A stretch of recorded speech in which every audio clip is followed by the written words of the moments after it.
let's move on to your next song, Hold On. Yes.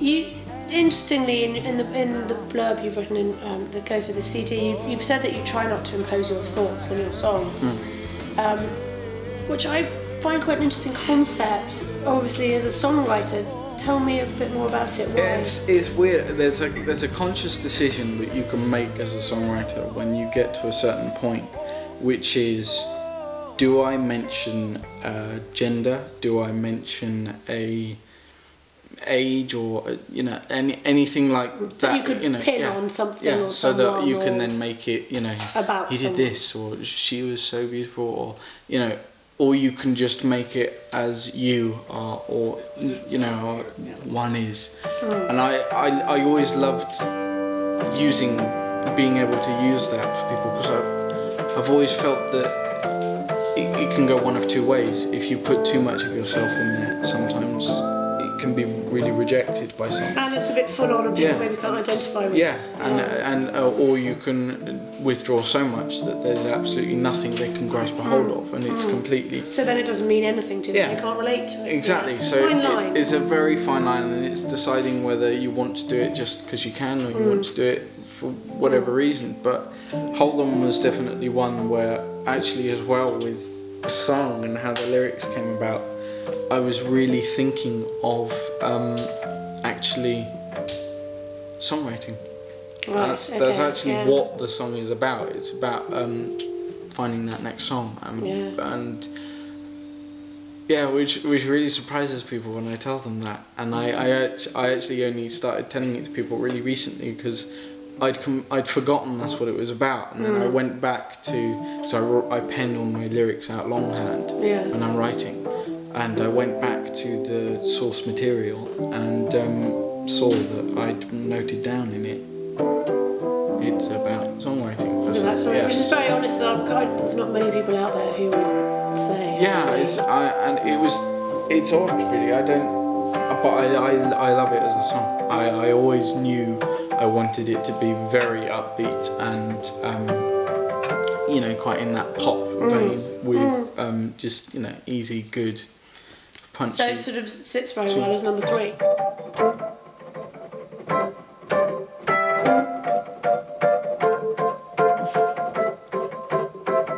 It's a new song. I played it wrong. It sounded cool, I did.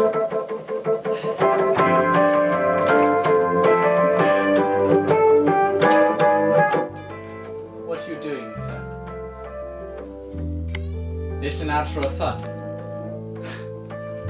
That's a little gnome in the bottom of the piano and he just fell over.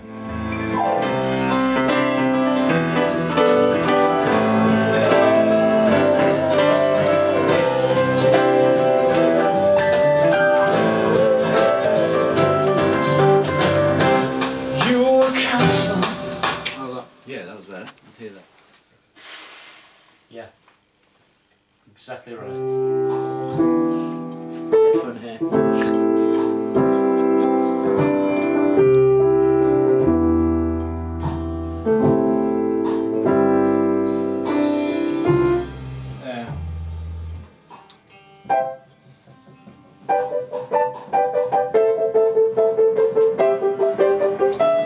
It's nice for that speed. Yeah, and it was also as well with the arrangement of having that slow bit at the beginning.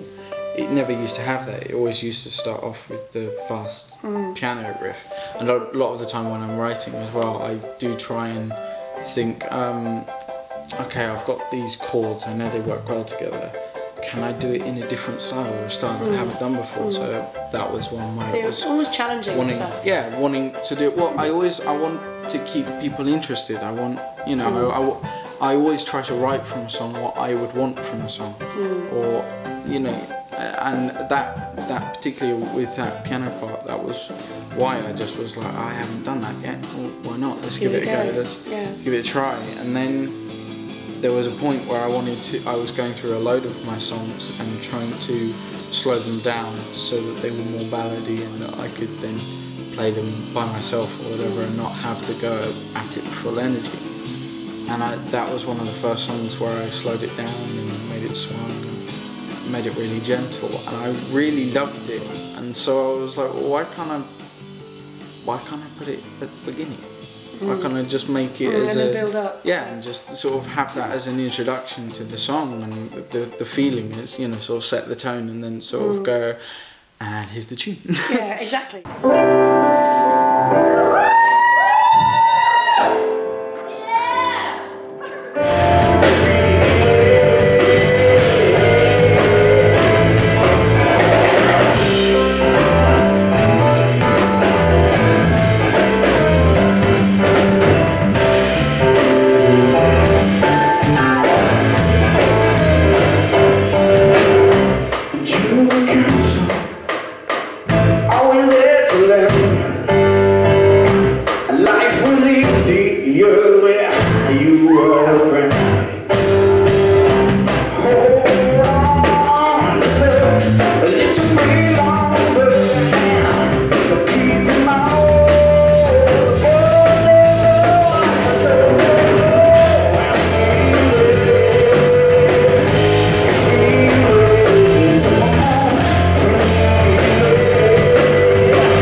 On the album, it was great fun to play. Not so much with you, but with me, it's kind of, nice. So I just want an acoustic guitar for live. I just went to every shop, and I picked this up, and within 30 seconds I went hard. Really? Yeah. Almost sounds like a 12-string. It's just beautiful. Yeah, it's incredible. Yeah, yeah.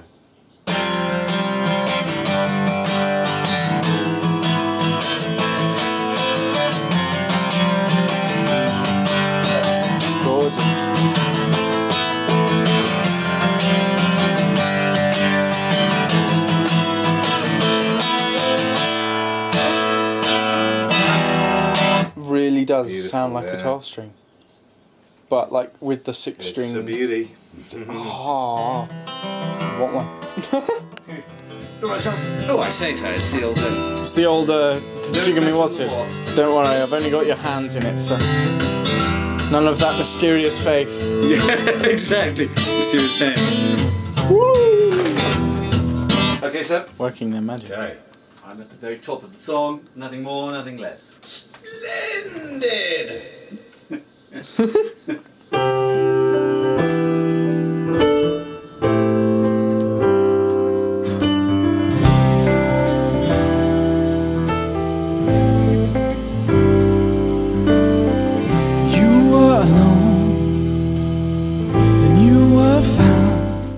I loved filming that anyway, because there's sort of it's probably quite well known by most people, but basically there's a technique you use in music videos, which is you sing the song at twice the speed, and then you slow it down to half the speed, and then it is perceived on film that it is then slow motion. But it is in fact going at the correct speed.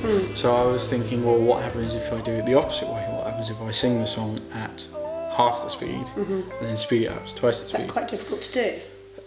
Yeah, to sort of convincingly do it. So that's what I did for Hold On as a music video. I was thinking, well, you know, maybe that will give it quite a nice different feel, and it worked brilliantly, and I was really happy with the take I did, the final take I did. So I decided to put it in as an edit so that take never leaves the screen, and that's why all the other ones crop up in that. But that whole shot, it goes from A to Z completely. So which I was very proud of. But yeah, I mean, I've really loved making the music videos, and there's always such a great bond between music and film.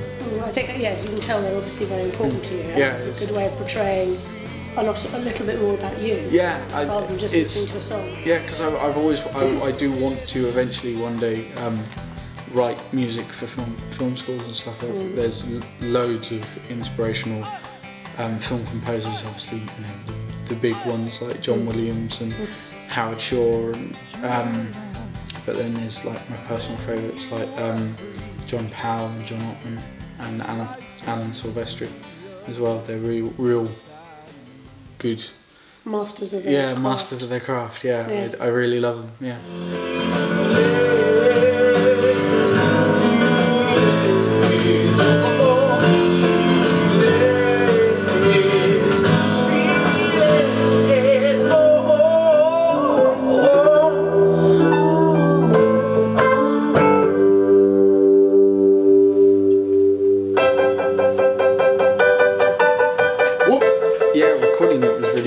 It was particularly with the backing singers, Genevieve, Jennifer and Neville.